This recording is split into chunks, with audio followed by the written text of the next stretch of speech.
बसलो. हा आता आम्ही घरी चाललो. आम्ही घरी चाललो आता. ताई आहे माझ्यासोबत. थँक्यू. माझ्यासोबत ताई आहे, पप्पा आहे. माझ्यासोबत आई आणि माझ्यासोबत पप्पा. अशी काय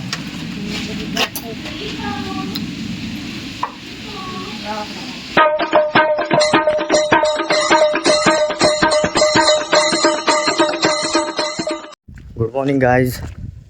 मुसाफिर बाय 24 या यूट्यूब चॅनलमध्ये तुमच्या सर्वांचं स्वागत आहे. सकाळी सकाळी ॲक्च्युली डायरेक्ट गावावरनंच चालू केला ब्लॉग. आता आम्ही चाललो आहे धोनी बघायला. हो हो, सुंदर असा रोड आहे.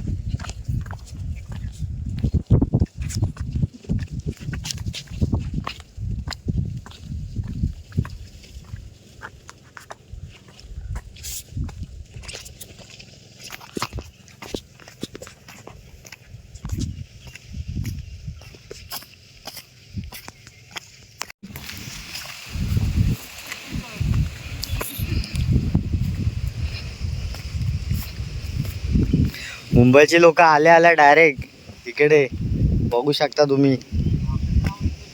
नाही मी काय लगेच जाणार आहे, मी काय जास्त वेळ नाही. काम शिकवतो ना तुला. होय बघूया ना. काय शिव्यादा करतोय ते आमचंच आहे. All okay.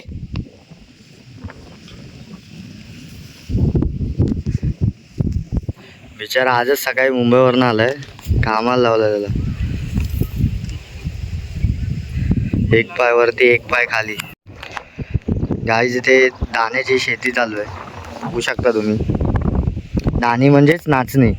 ओके, तर ते इकडे टोवणी चालू आहे, म्हणजे रोपा लावत आहेत आणि तिकडे खत टाकतोय बाई आपला. आजच मुंबईवरनं आलाय, त्याला कामाला लावलाय.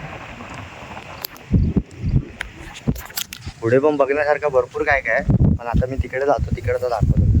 नाही तर मला 4 शिव्या घालतो. आलास इथे तिथेच फिरतो. शिव्या त्याकडे जाऊन येतो ना जरा, नाही तर मग परत शिर्डी आहे ना तो, शिर्डीच आहे ना तो. चलो तिकडे जा.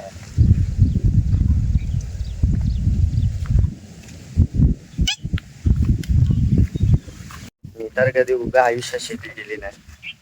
एकदा दिवाळीत आलेलो भात कापणीला, फक्त तेवढं, ते पण लॉकडाऊन मध्ये होतो. आणि त्यानंतर 1 वर्ष शेतीला होतो, म्हणजे स्टार्टिंगची शेती. एक नंबर वाटतं, एक नंबर.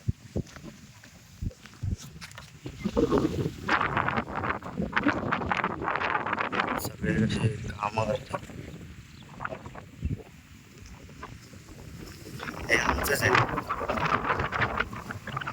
चल यावं मस्तानी.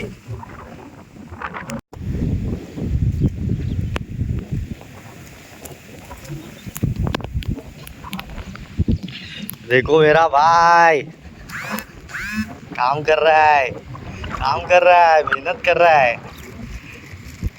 आयुष्यामध्ये अशीच प्रगती मिळवत जा भावा. तोंडातलं जरा खाली थुकत जा. सकाळी आलो होय, तेच बघायला आलो.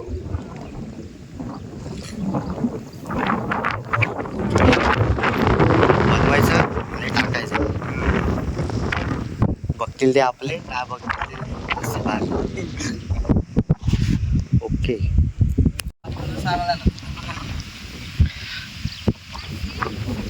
जरा विराज घाबरतोय, कारण का तो कधी कॅमेरा समोर बोलला नाही आयुष्यामध्ये कधीच. खूप मेहनती पोरगा आहे, असा पोरगा कुठेच मिळणार नाही. बघा कशी मेहनत करतोय. आयुष्यामध्ये हा पोरगा खूप पुढे जातो. उद्या आत्ता बनवतो, घरी गेल्यावरती लगेच आवडतो. तर गाईज आपला माईक आपण घरीच विसरलोय, पटकन घेऊन येऊ आणि लोक माहिती देतात, तोपर्यंत माहिती घेऊ. त्यांचा मूड चेंज झाला तर ते काय सांगता येत नाही. ओके गाईज, हे आपलं नवीन घर आहे आणि त्याचं गेट चालू आहे. परत तिकडेच बाईट जेवायला लगेच भेटू. गाईज आपण आता चाललो इकडे.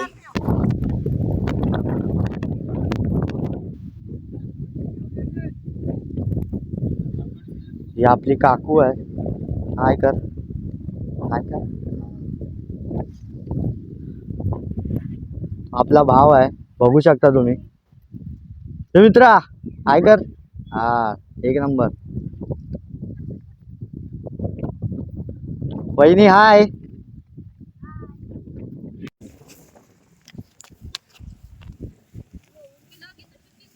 शूट करायला आलोय. हे आम्हाला जमलं असतं तर बघायला नको. बस खाली. हा, जमेल जमेल जमेल. हो, एकच माणूस आहे, एकच माणूस. विषय हार्ड माणूस. मित्रांनो, विषय खूप सुंदर आहे. फक्त जन्म कोकणात झाला पाहिजे. हे बघा, उगाच असंच नाचण्याची भाकरी मिळत नाही. त्याला खूप मेहनत करायला लागते. कष्ट केल्याशिवाय फळ मिळत नसतं ना, त्यातली गोष्ट आहे. पण आता मुंबईवाल्यांना कसं सहजासहज मिळतं आम्हा लोकांना, तर आम्हाला बोलतात ना त्या गोष्टीची व्हॅल्यू नाही. ज्या दिवशी इकडे माणूस मेहनत करतो गोष्टीवरती, त्या दिवशी त्याला समजते, दाण्या दाण्याची किंमत समजते. काय असते ही नाचण्याची शेती आहे आणि मी ज्या याच्यामध्ये उभा राहिलो ना ते भात शेती आहे. एक नंबर ना, फरकच समजत नाही. बघा, हे असं आहे, थोडं लाईट आहे आणि थोडं डार्क आहे. मला समजत असेल, मला काय त्यातलं समजत नाही, कारण की मी फर्स्ट टाइम आलो आहे या बाबतीमध्ये. जसं की मी तुम्हाला सांगितलेलं, एक वर्ष मी होतो इथे, तेव्हा फक्त मी काय केलेलं, ढेप फोडलेले. फक्त ढेप फोडायला होतं, बाकी काय नाही केलेलं. त्यानंतर मग हां, नाही लॉकडाऊन नव्हतं, लॉकडाऊनच्या अगोदर एक वर्ष होतं लहानपणी. त्याच्यानंतर मग एकदा भात कापलेलं होतं ते लॉकडाऊनमध्ये. भात कापणे बोलते दाण्यांचं.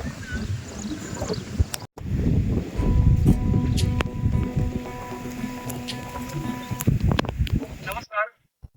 तर मी देवगड तालुक्यातील एक शेतकरी आहे. माझं नाव विजय गारे आणि आम्ही आता या ठिकाणी ही नाचण्याची शेती करतोय. आणि या शेतीबद्दल आपल्याला मी थोडक्यात या ठिकाणी माहिती देतो. तर ही शेती कशा पद्धतीने आपण करू शकतो, तर हा माझ्या हातामध्ये, आम्ही त्याला मालवणी भाषेमध्ये रोंबा म्हणतो. आणि अशा पद्धतीने हे आम्ही रोंबे काढतो आणि त्या रोंब्यामध्ये सेंद्रिय म्हणजे शेणखत वगैरे टाकून आणि त्यामध्ये थोडंसं रासायनिक वगैरे खत टाकून त्यानंतर हे रोप लावलं जातं. आणि त्यानंतर मग त्याला मग कणसं वगैरे येतात. अशा पद्धतीने ही आपल्याला शेती या ठिकाणी करतो. काळ्या नभाचा तू ध्रुवतारा पिऊन घेणे अंधार सारा. उठ रे चल रे उठ रे झेप घे वटुनी बळसारे.